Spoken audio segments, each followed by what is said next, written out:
गौरी पुत्र गणेश भगवान की जय। श्री लक्ष्मी नारायण भगवान की जय। श्री शिवाय नमस्तुभ्यम। प्रिय भक्तजनों, आप सभी को मार्गशीर्ष मास के गुरुवार की महालक्ष्मी व्रत की हार्दिक शुभकामनाएं। मार्गशीर्ष मास के गुरुवार को महालक्ष्मी जी का व्रत रखा जाता है, उनकी पूजा की जाती है और व्रत की कथा पढ़ी अथवा सुनी जाती है। इस व्रत को करने से माता महालक्ष्मी प्रसन्न होती हैं तथा सुख शांति और धन संपत्ति प्रदान करती हैं। जो भी भक्तजन महालक्ष्मी जी का यह व्रत ना भी करें तो उन्हें व्रत की कथा अवश्य ही सुननी चाहिए। तो प्रिय भक्तजनों, आज हम इस वीडियो में माता महालक्ष्मी जी की व्रत कथा सुनेंगे। तो आप सभी भक्तजन बड़ी ही श्रद्धा, ध्यान पूर्वक और प्रसन्न चित्त मन से माता महालक्ष्मी जी की व्रत कथा को पूरा अवश्य सुनिएगा। तो सभी प्रेम से बोलिए, माता महालक्ष्मी जी की जय। श्री महालक्ष्मी माता के अनेक रूप तथा नाम है। भूतल में वे छाया, शक्ति, तृष्णा, शांति, जाति, लज्जा, श्रद्धा, कांति, वृत्ति, स्मृति, दया, तुष्टि, माता, अधिष्ठात्री एवं लक्ष्मी जी के रूप में स्थित हैं। उन्हें हम प्रणाम करते हैं।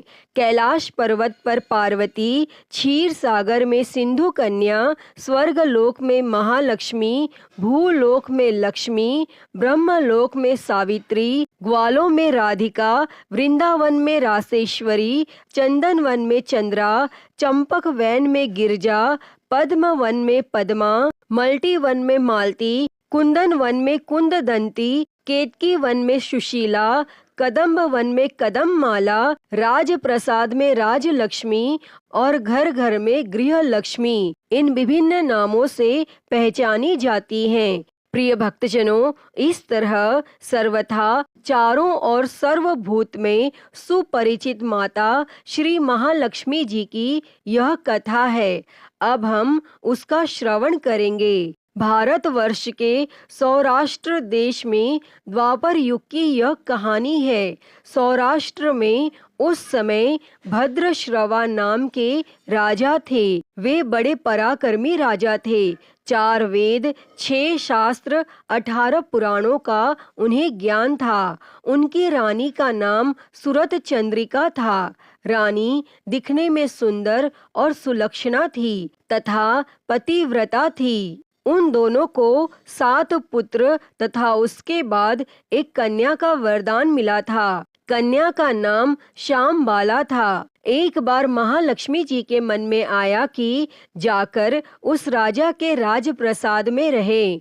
इससे राजा को दुगनी धन दौलत की प्राप्ति होगी और वह इस धन दौलत से अपनी प्रजा को और सुख दे पाएगा। गरीब के घर अगर रहे और उसे धन दौलत प्राप्त हो तो वह स्वार्थी की तरह केवल अपने ऊपर ही खर्च करेगा। और यह सोचकर श्री महालक्ष्मी जी ने बूढ़ी ब्राह्मण स्त्री का रूप धारण किया। हाथ में लाठी लिए लाठी के सहारे रानी के द्वार तक पहुंची। यद्यपि उन्होंने बूढ़ी औरत का रूप धारण किया था, पर उनके चेहरे पर देवी का तेज था। उन्हें देखते ही एक दासी सामने आई।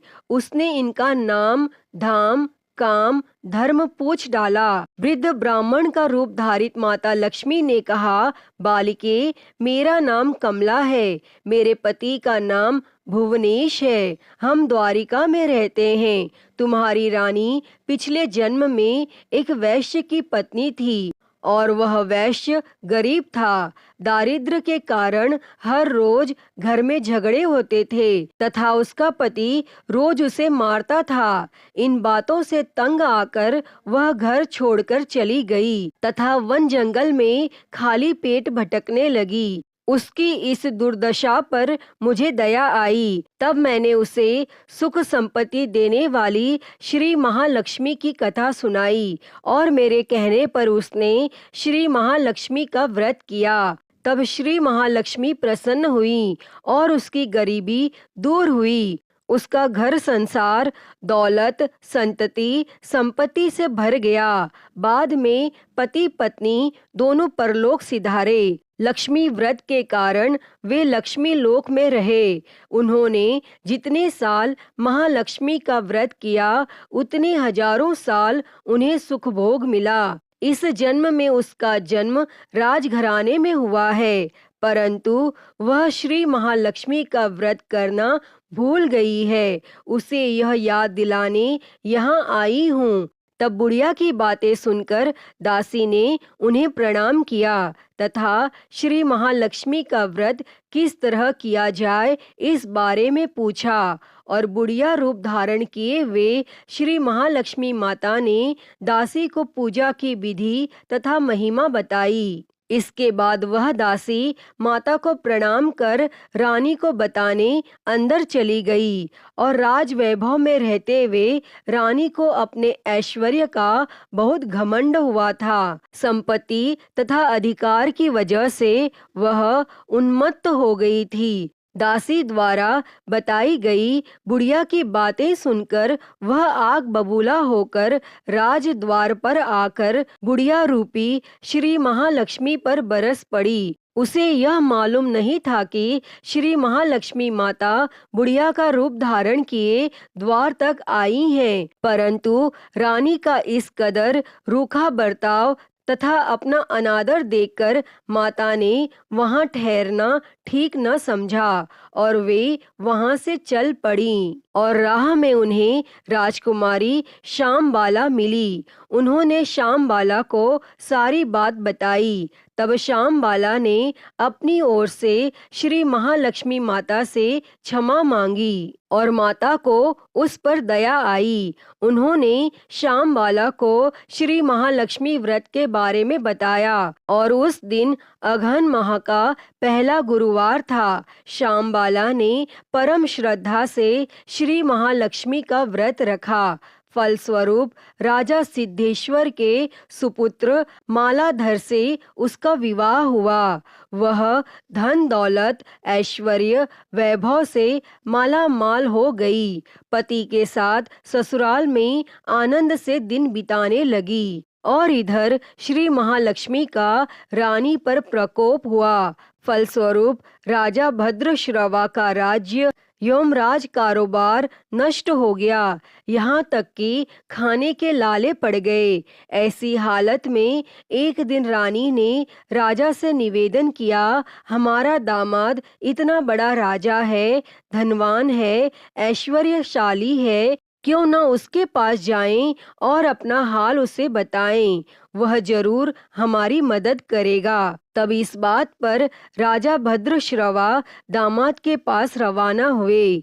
राज्य में पहुंचकर एक तालाब के किनारे थोड़ी देर विश्राम लेने के लिए ठहरे। तालाब से पानी लेने आते जाते दासियों ने उन्हें देखा। उन्होंने विनम्रता से उनकी पूछताछ की और जब उन्हें यह मालूम हुआ कि वे रानी श्यामबाला के पिता हैं तो दौड़ते हुए जाकर उन्होंने रानी को सारी बात बताई। तब रानी ने दासी के हाथ राज परिधान भेजकर बड़ी ठाट से उनका स्वागत तथा आदर सत्कार किया, खान पान करवाया और जब वे लौटने लगे तो सोने की मोहरों से भरा घड़ा दिया। राजा भद्रश्रवा जब वापस लौटे तो उन्हें देखकर रानी सूरत चंद्रिका खुश हुई। उन्होंने सोने की मोहरों से भरे घड़े का मुंह खोला, पर हाय भगवान, घड़े में धन के बदले कोयले मिले और यह सब श्री महालक्ष्मी के प्रकोप से हुआ। और इस प्रकार दुर्दशा में और कई दिन बीत गए।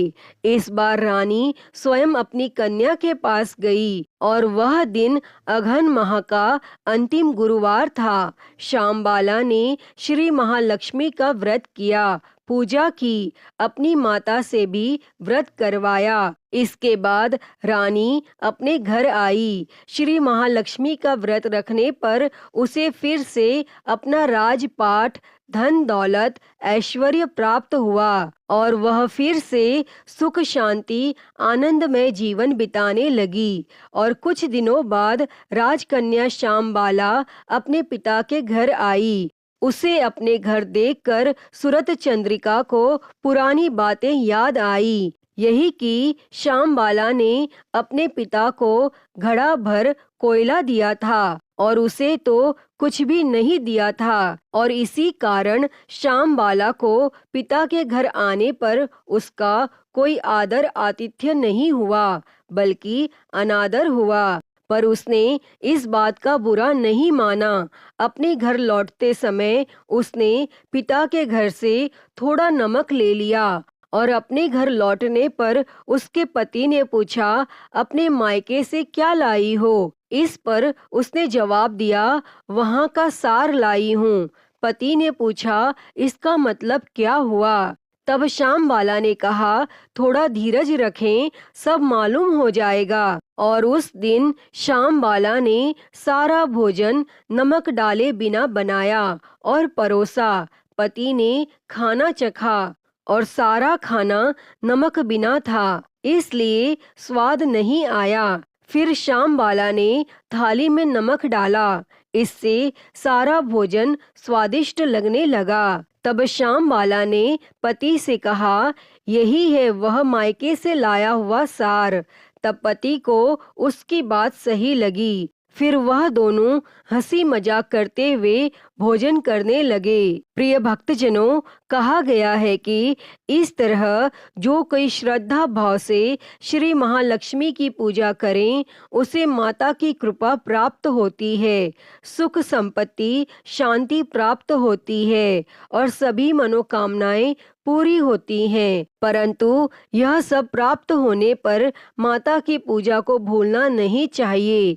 हर गुरुवार को व्रत पाठ अवश्य करना चाहिए और इस तरह श्री महालक्ष्मी की महिमा भक्तों की मनोकामना पूरी करती है। अतः हे श्री माता महालक्ष्मी जी, जिस तरह आपने श्यामबाला पे कृपा की, उसी तरह आपकी इस पावन कथा को कहते, सुनते और हुंकारा भरते सभी पर सदैव करना। तो सभी प्रेम से बोलिए, श्री महालक्ष्मी माता की जय। प्रिय भक्तजनों, आइए अब सुनते हैं महालक्ष्मी व्रत की दूसरी कथा। एक गांव में एक गरीब ब्राह्मण रहता था। वह नियमित रूप से जगत के पालनहार विष्णु भगवान की आराधना करता था। उसकी पूजा भक्ति से प्रसन्न होकर उसे भगवान श्री विष्णु ने दर्शन दिए और ब्राह्मण से वर मांगने के लिए कहा। तब ब्राह्मण ने लक्ष्मी जी का निवास अपने घर में होने की इच्छा जाहिर की। तब श्री विष्णु भगवान ने लक्ष्मी जी की प्राप्ति का मार्ग बताया। उन्होंने बताया कि मंदिर के सामने एक स्त्री आती है जो यहाँ आकर उपले थापती है। तुम उसे अपने घर आने का निमंत्रण देना, वही देवी लक्ष्मी है। और विष्णु जी ने ब्राह्मण से कहा, जब धन की देवी माँ लक्ष्मी जी तुम्हारे घर पधारें तो तुम्हारा घर धन और धान्य से भर जाएगा। और यह कहकर श्री विष्णु जी चले गए। तब अगले दिन सुबह ही वह मंदिर के सामने बैठ गया और लक्ष्मी जी उपले थापने के लिए आईं। तो ब्राह्मण ने उनसे अपने घर आने का निवेदन किया और ब्राह्मण की बात को सुनकर लक्ष्मी जी समझ गईं कि यह सब विष्णु जी के कहने से हुआ है। और लक्ष्मी जी ने ब्राह्मण से कहा कि मैं चलूंगी तुम्हारे घर, लेकिन इसके लिए पहले तुम्हें महालक्ष्मी व्रत करना होगा। 16 दिन तक व्रत करने और 16वें दिन रात्रि को चंद्रमा को अर्घ देने से तुम्हारा मनोरथ पूर्ण होगा। तब ब्राह्मण ने देवी के कहे अनुसार व्रत और पूजन किया।